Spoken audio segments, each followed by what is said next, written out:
Hey everyone, welcome to another episode of Darshan Talks. I'm your host, Darshan Kulkarni. It's my mission to help you trust the products and the people you depend on. As you may know, I'm an attorney, I'm a pharmacist, and I advise companies with FDA regulated products. So if you think about drugs, you wonder about devices, or obsess over pharmacy, this is the interview for you. I do have to emphasize that I am an attorney, but I'm not your attorney. Both my guest and myself are pharmacists, but neither one of us are your pharmacist. So this is neither legal advice nor clinical advice. Additionally, I do want to point out that our discussions are considerations and don't necessarily reflect the opinions of the host, the guest, or their employers. So you should probably just take it for what it is, which is a bunch of people having fun. I do these conversations, these interviews, because they're a lot of fun and because I find myself learning something new every time. Plus, quite honestly, I get to talk to old friends like my guest today. Old mostly because he's really ancient, not because I've known him for a long time. But but it's always nice to know if someone's listening. So if you like what you hear, please leave a comment, please subscribe. So if you want to ask our guest questions, you can also do that. Just put it in the comments and I'd be happy to pull it in. After the talk or during the talk, if you like what we're talking about, please share the video as well. You can always find me on Twitter at Darshan Talks, or you just go to our website at darshantalks.com. Today's interview is going to be about, a bunch of different things. We hope that we'll get into work-life balance. The truth is that my guest pointed out to me that he's the worst person to talk about work-life balance because he has none, and it's been a crazy, crazy week, crazy month. But I think that that's exactly who you want to talk to. Also because I think he's exaggerating, and maybe he's had a rough month, but hopefully he's enjoying his time with his wife. So I like to believe that he has a better balance than even he believes. If I also want to talk a little bit about some of the other things he's already working on. So I have a couple of exciting things coming on. I already have Kim talking about, I love a good disclaimer. Believe me, that's what lawyers do. We have disclaimers. So that's always good. I'm hoping to talk a little bit about DEI, which is diversity and inclusion. I forget what the E stands for. Equity, diversity, equity, and inclusion, I believe. I want to talk a little bit about hiring. That seems to be super hot right now. So this conversation is going to be really fun already. Our guest today is the Senior MSL of Neurology at Alexion, which is now part of AstraZeneca Rare Disease. And he's someone I've known for, I want to say at least 10 years. No, 11. At least 10, because that covers that. But he sold me a bicycle that I still have, and he's someone that I have spoken with for a long time. We bought a website together that we never used, but do you? I don't even know if you remember that, but I do. I now remember it. Our guest for today, Dr. David Johson. Hey, David, how are you? I'm doing fantastic. How are you, Darshan? Good. I was kind of thinking about renewing that website URL, and then I realized no one actually wants it. So what does that say about the website? But I want as little tax liability as possible. So unless it's going to decrease that, let's not do that. fair enough. So let's talk a little bit about things that have changed. We had you on recently, and you spoke a little bit about how things are already, how you are not the poster child for work-life balance. So let's start from that. Why do you think you're not the poster child for work-life balance? What have you been up to? I mean, and this isn't, I feel like I should preface by saying that, more and more in our culture, I feel like we are, the more we take on, the higher our status is, so, you might be at a dinner party or something and say, oh, I've been so busy this last, and, everybody's supposed to feel sorry for you. So no one should feel sorry for me at all. Because I've been, like you said, really enjoying what's been going on, but it has been crazy. And there's just been so much work. So I would say that I'm not the poster child for work-life balance because I work all the time. I have a lot of fun, but I work all the time. And I don't think I am the poster child because the concept of what work-life balance looks like, I think, still fits within our 9 to 5 job ratio that is so, such a part of the American culture. And most people don't live within that. I certainly don't live within that, but it doesn't mean that, you can't have fulfilling and successful work and also have fulfilling and successful fun. So let's pick on that a little bit and explore that, because I have loads of other topics, but I want to explore this because whenever I talk to pharmacy students and whenever I talk to law students, for example, the big thing that comes up is I really don't want to work that many hours. And I really like a golden standard is hospital pharmacy, which we both have done, or retail pharmacy, which I've done a significant amount of. I don't know how much you've done. I have done some retail. Okay, so in both cases, you open up or you start your shift, then you close up or you end your shift, and that's the end of it theoretically. That's the best part of those jobs. There's a finite beginning and an end. On the other hand, I don't think I've ever worked any other job that allows that. There's always some spillover. But the weird part is I don't actually mind it, which I can't tell if I am suffering some version of Stockholm syndrome where I totally understand what my captors are sort of putting me through, or it's actually like work-life balance just means something different in the US because we actually enjoy what we do. So well, I think I completely agree with you. And, when I think of work-life balance, I think of an equation. I think of, work on one side of the equation and life on the other side. And some way you're trying to balance the two out like it's some algebraic equation. I feel like the term should really be work-life flow. How do these things combine so that you are merging them kind of effortlessly? I believe you also, like, I'm super, I don't want to use the term blessed, like hashtag blessed, but truly, I really feel blessed to enjoy what I do. So it doesn't really feel like work a lot of the time. I mean, being an MSL is probably the greatest career that I've had, where I feel like I'm continually learning, and that's part of my job. Part of my job is to create connections, build people, have relationships. And isn't that what life is about, kind of generally? So it really is a bridging and a parallel of how I bring work into life. Now, I think you need to be able to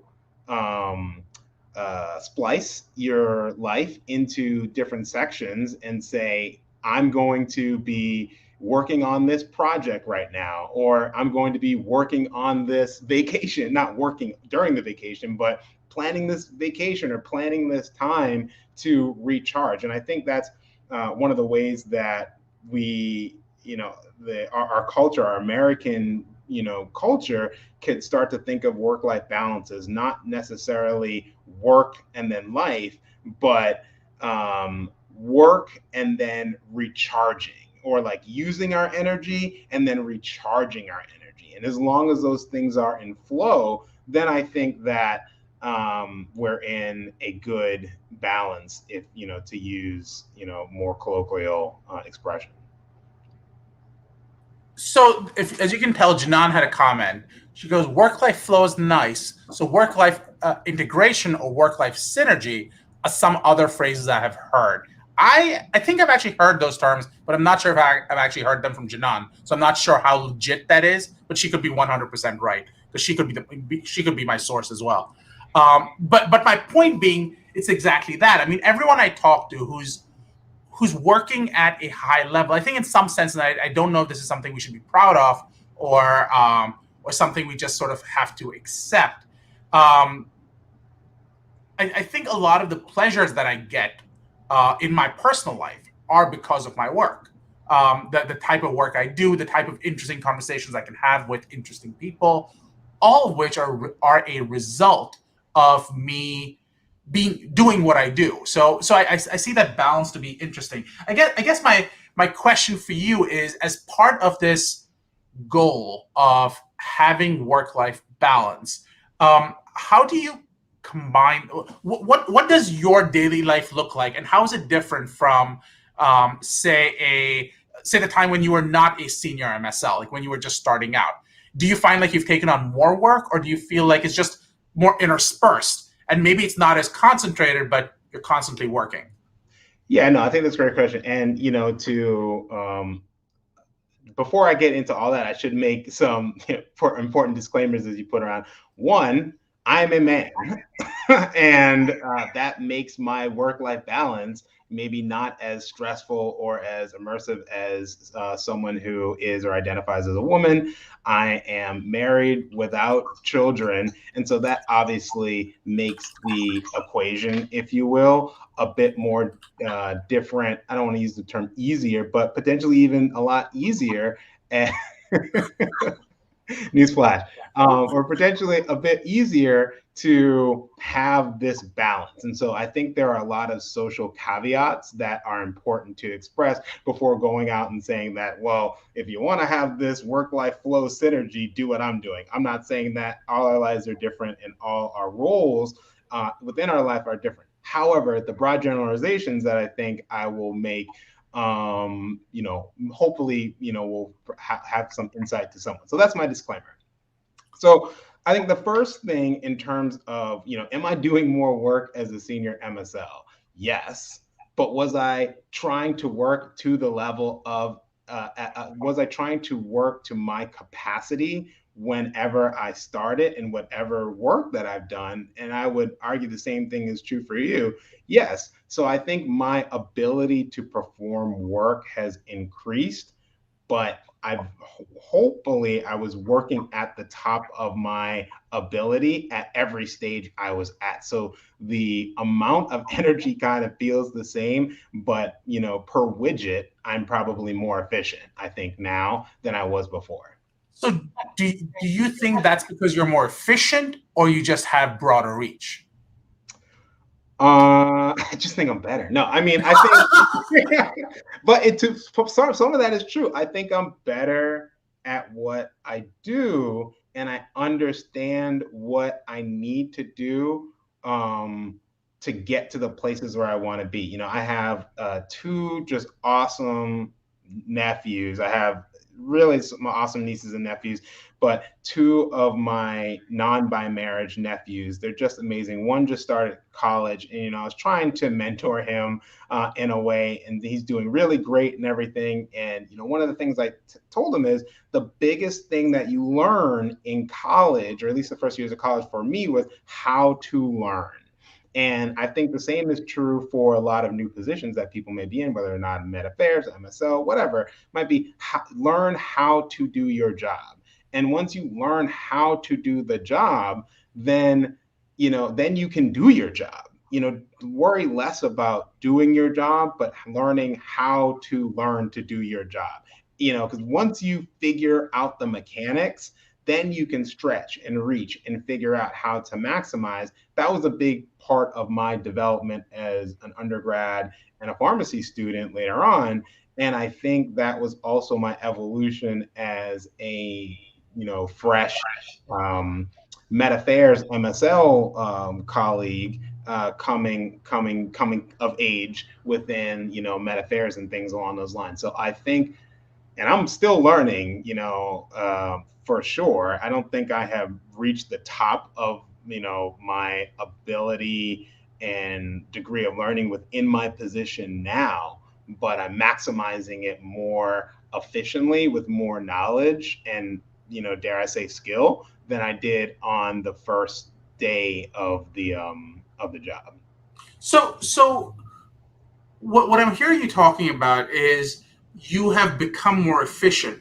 Do you think that is going to result for you in better job opportunities? And what I mean by that, and I'm sort of balancing this with a conversation I had with someone else where they were saying that they're so tired of being a pharmacist and that they've looked at all the options and none of those appeal to them.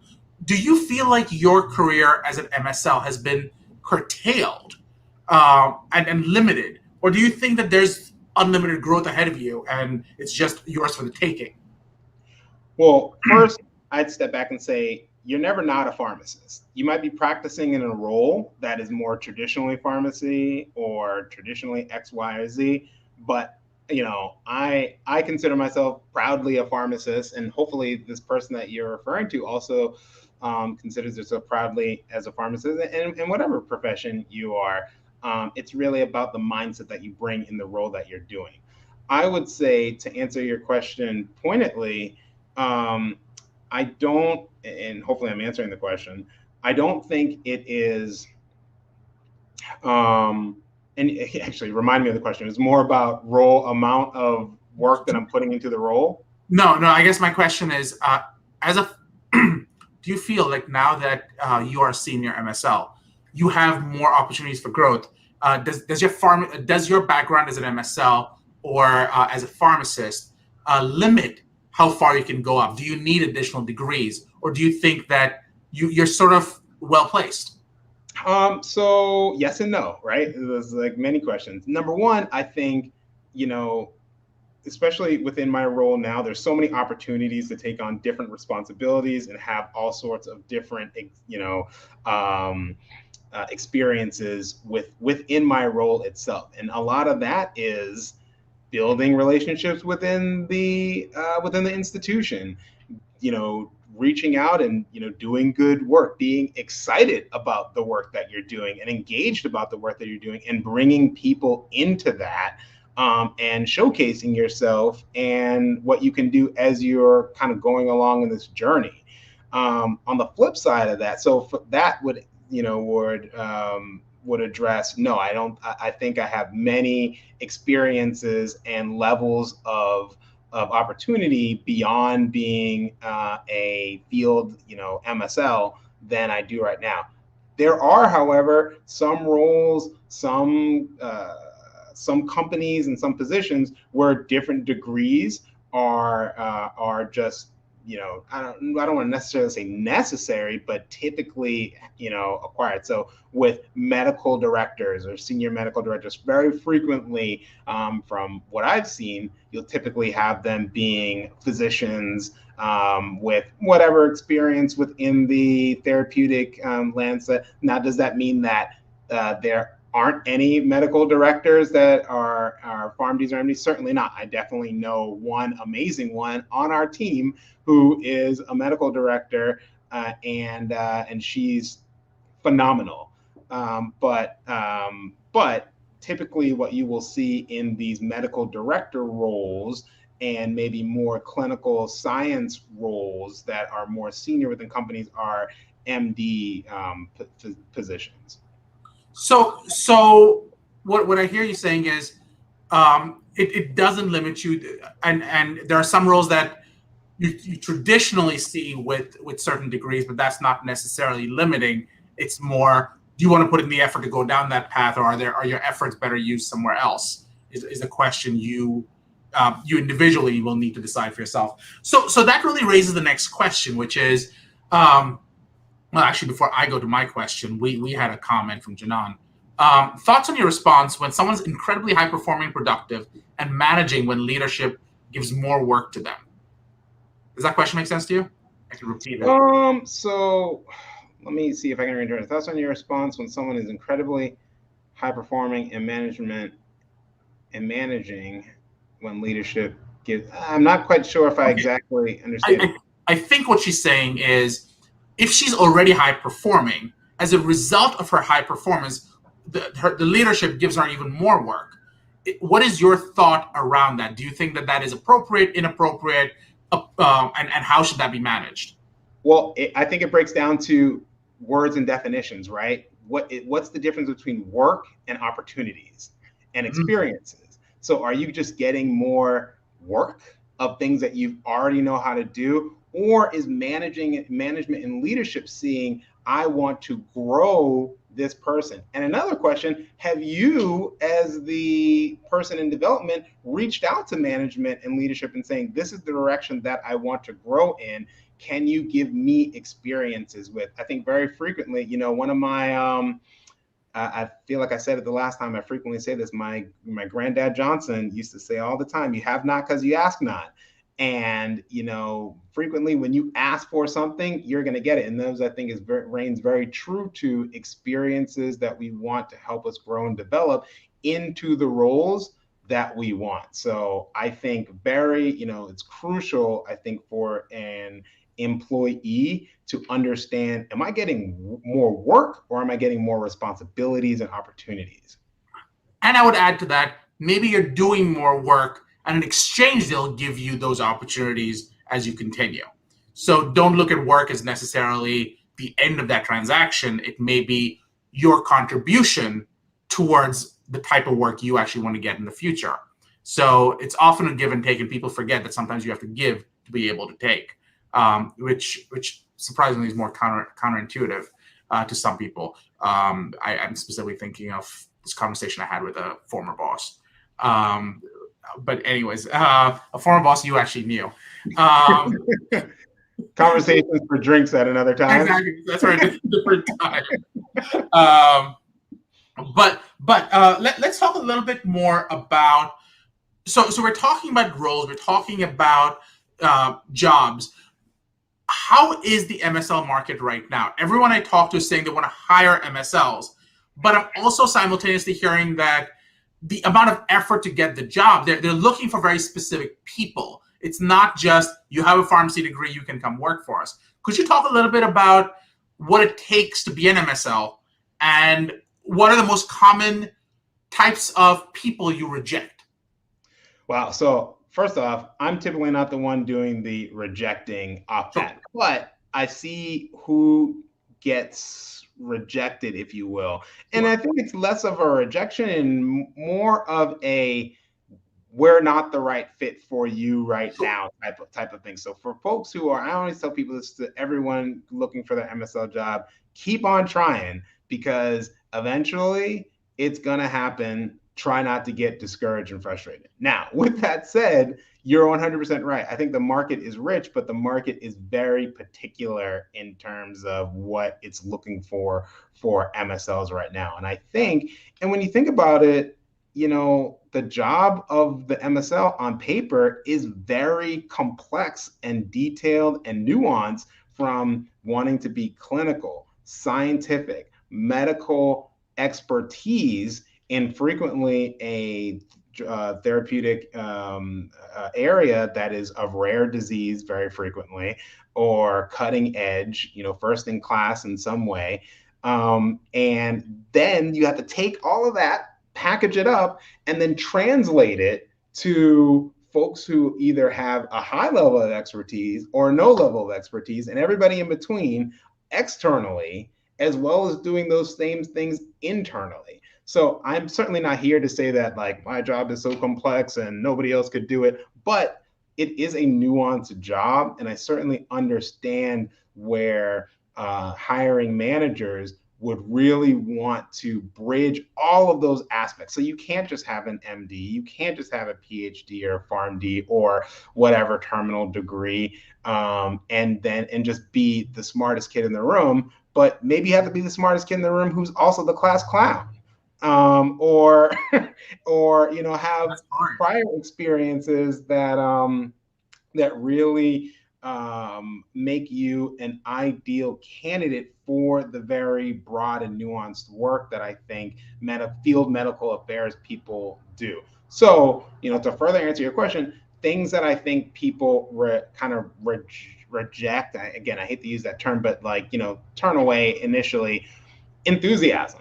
If you're not excited, this is one of the major things. I work in a disease state, and everyone on our team are nerds, and they're excited about our therapeutic area. They're excited about where the science is going. They're really excited to educate and talk about people. So the enthusiasm, I really think, needs to bleed across to the interview committee that you're talking with. Secondly, I really think you don't have to be an extrovert, but you have to like people, or at least know how you engage with people best. Because if you don't like to engage people, but you are very smart and you are very enthusiastic, well, then field medical, affairs is not the role for you, because your role is about building relationships. Don't listen to anything of, the top part of the job is about building relationships. You are building relationships through science and medicine, but it's about building relationships with people and becoming essentially professional friends with people, I think. And I think all the other stuff is really just your kind of credentialing.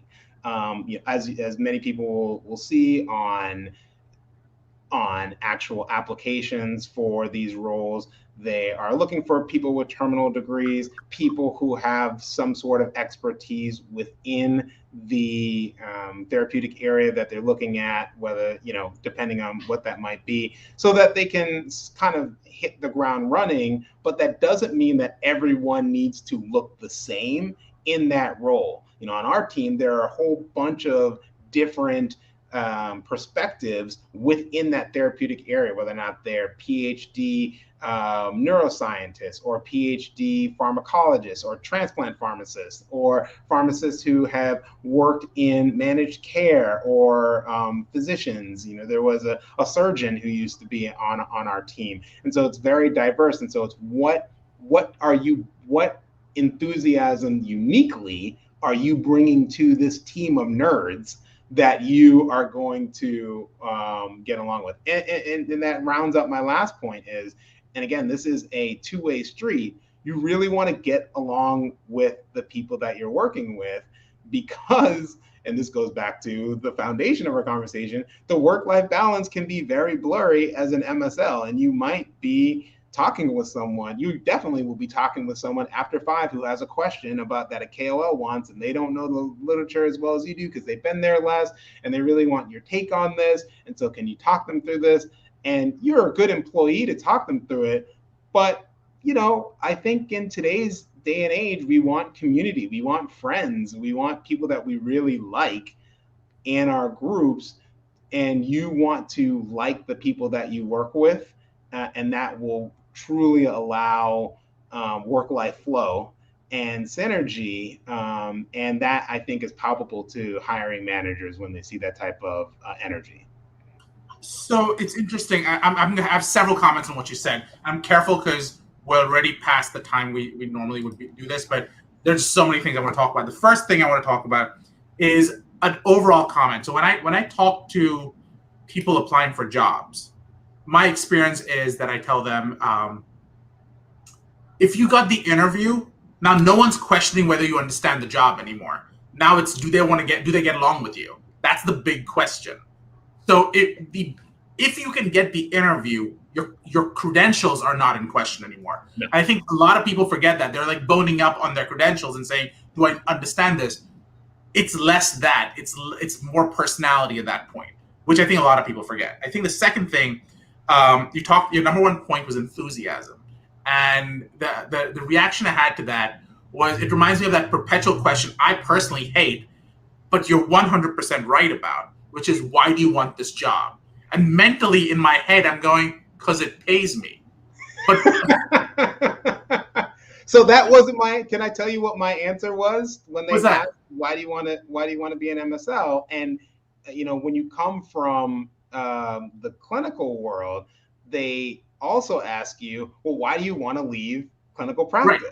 Right. It's one and the same thing. And my answer, same then as it is now, is being an MSL provides me with all the things that I love about clinical life. I didn't leave clinical practice because I just hated everything about it, but identifying and being an MSL really focused in all the things that I loved so much, and allowed me to really delve deep in those areas, and also mitigate many of the things that I don't like about clinical life. Obviously, no job is perfect, and there are things that need to be balanced, but I love to educate people. And I give experiences of how I educated people who are students, residents, attendings, pharmacists, nurses. I love to nerd out, and I would tell about how, I'd sit with patients much longer than I had them in clinic, and just to talk about calcineurin inhibitors and how they're really great, and how convince them why compliance with Medicaid or adherence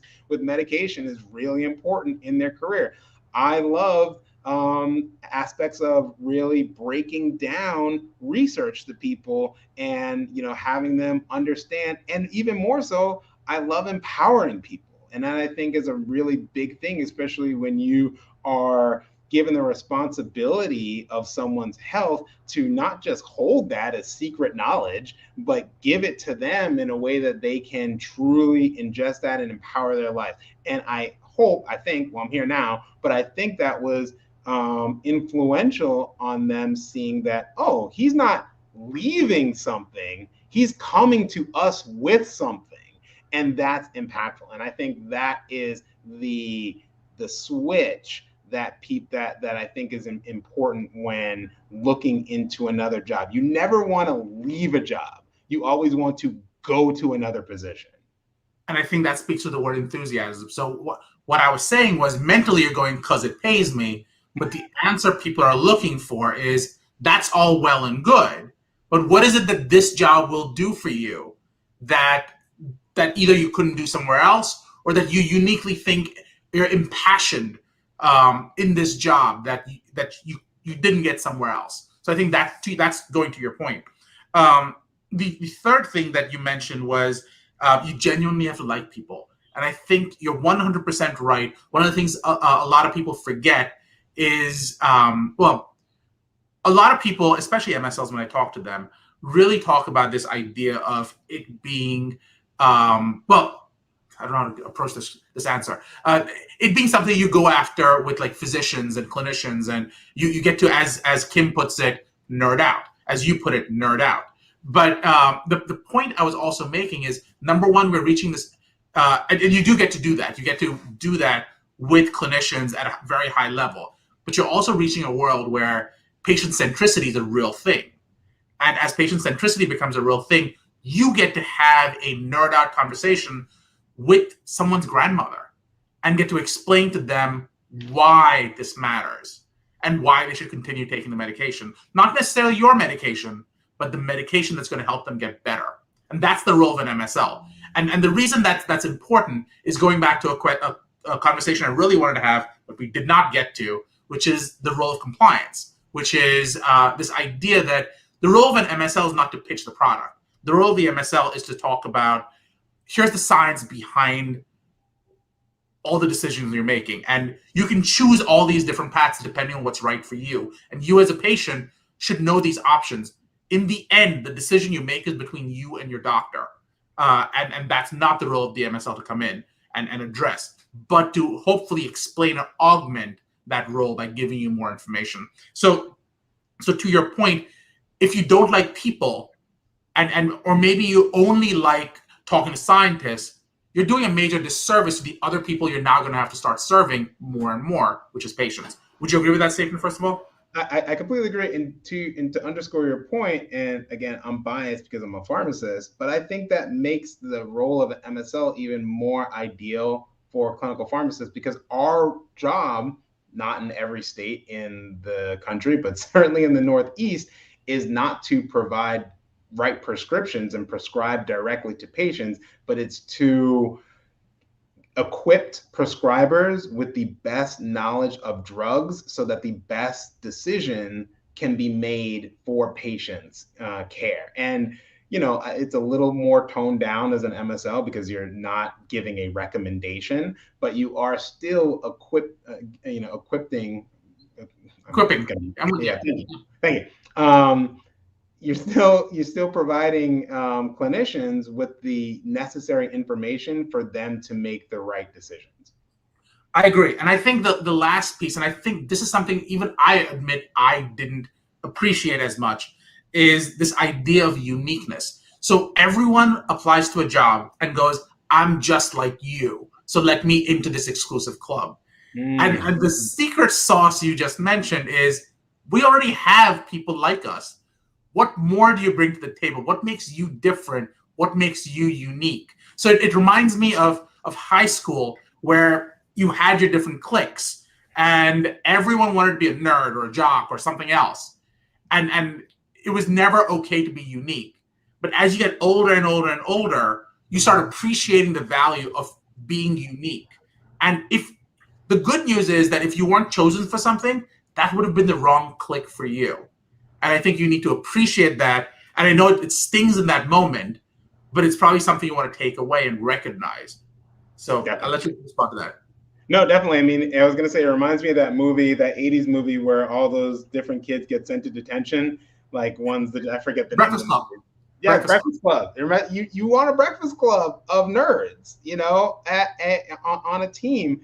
And totally. And that's why one of the reasons I underscore try not to get discouraged is because most of the decisions, once you have the interview, it's all about fit.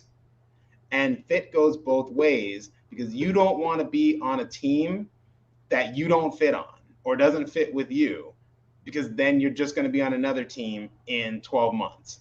And granted, I totally understand just wanting to break through and get a job, 100%. And maybe that's a strategy if it's your first MSL job. But if you are looking, especially if you are an MSL and looking for another role, use team fit as a very top selling strategy, as well as you buying strategy in terms of understanding what you want to accept or reject. First of all, I want to recognize that Humble put in a comment: providing pharmacists and clinicians with options to make a better choice. That's a good place for pharmacists to be, and I agree with him 100%. I would actually take it one step further to the point you're making, which is I think team fit is probably the least valued at the time of looking for a job, and probably the most important once you get the job. And I think it's severely underappreciated. And I think the people who start appreciating it, my experience is people higher up the food chain. So your CEOs and the like, because their compensation depends on, are they going to fit in and be able to produce the change that they're promising? So if they go into a dysfunctional company, their salary will be less. Yeah. So they start looking for fit. But that same lesson is just as appropriate to an MSL, to a lawyer, to anyone else, because you have to realize that you can't do your job well if you're not in an environment that lets you do your job well. So, yeah. Completely agree. We can keep going, and I obviously have several more questions that we could get into, but we do have to call it. Any last words before I ask you the 5 questions? Oh my God, I'm always scared about the 5 questions, so let's just jump right into them. Okay, fair enough. The first one is an easy one, which is, how can people reach you? So people can contact me through LinkedIn. Just message me, and I'm happy to correspond. Excellent. Here's a new one that I have added, by the way, that you may or may not have done. Oh gosh. What is something most people don't know about you? This is new. Something that most people don't know about me. So once you get buying time at all. Once you get to know me, you will know this. But especially given that I don't eat dinner or food with most people that I know, I am an extremely, extremely slow eater, to a point to where it's annoying to me and everyone around me. You either just accept it and just allow me to order first and start eating well before everybody gets their food, which I typically don't do, or just, and it's everything too. I chew a lot as well as talk through the meal. So it's a combo of just terribleness. So I eat incredibly slow. Everybody who knows me and has had a meal with me knows this, but obviously most people don't know this about me. I will have to take your word on it. We've never eaten together as best as I remember. But you never took longer breaks than most people, so there's that. I typically brought food back, though. Is that what happened? Okay, I don't know how that played itself out. Okay, here's the next question. What's something you'd like to ask the audience? I guess I would like to ask the audience. Again, these are always, I don't know why these are so much more challenging than I make them. I feel like they're so consequential. I think I may have asked this the last time, but I'm still really interested in this. How are people building community in their currently, whether or not it's at work or, as, in the post-pandemic setting, what are you doing not to build friends or to make new acquaintances, but to build community in your life, especially, the millennial group of people. I'm particularly interested from younger Gen Z, younger Gen X's, and millennials. I feel included now. I feel visible. For a second there, I felt like I got excluded there. I'm like a year off from being a millennial, which I'm not sure anyone wants to be. Most millennials I know refuse to be millennials, except now that they have a punching bag in Gen Z. But so they really hate Gen Z, which I think is hilarious. But Gen X mostly gets excluded. So I think I'm older than you if I remember correctly. Yeah, but, yes, I think so. I'm quite sure. I'm positive. Looking at you, it's very clear to me that I am much younger than you. No, I think for me, the interesting thing that's developed, and I actually blame Janan for this, because every so often she sends me TikTok videos, and now I'm obsessed with TikTok videos. I just can't do it. It's just come on. And like even this second, I have some of those songs playing through my head right now, and then you have this compulsive thing. So between TikTok videos and Facebook videos that are TikTok videos, I'm obsessed. And that's a huge problem. So that's my sense of community, which is really sad. But so that's kind of underscores my more, is the foundation of my question is that how people are building what they define as community? And then the follow-up question of that it would obviously be, is that community? And I don't use those tools. I don't use Facebook or Meta to the maybe its full capacity to build. Maybe that's something that I can do or should do, but I certainly don't use TikTok and things along those lines to build. I'm saying that I feel a very judgmental look right now. Yeah, exactly. The sun's in my eye. I'm not rolling my eyes. It's the sun. No, but it's like, okay, boomer. Maybe I'm not as technically savvy, but I just don't use those a lot. And maybe that is maybe that's the evolution of community. But something tells me it's not. It's just that we don't do traditional community. So when I say community, I do mean traditional community. But maybe the foundation of my question might be off, because community may just have evolved past that, and I need to get on board. As a young Gen Xer, or what one might say practically a young millennial from how I think, I would argue that you need to get with it, boomer. So that would be my comment to you. Here's another question. What's something you learned in the last month? Oh, I think actually, I always make these very personal statements. Something that I learned in the last month is that stress is not always an outwardly thing. It can vary, and this is kind of obvious. Like you can manifest stress in different ways. So going to turn into a psychology session, but I get really bad tension headaches, and I never feel stressed. Well, not never, but I generally just don't feel that I'm stressed out type of thing.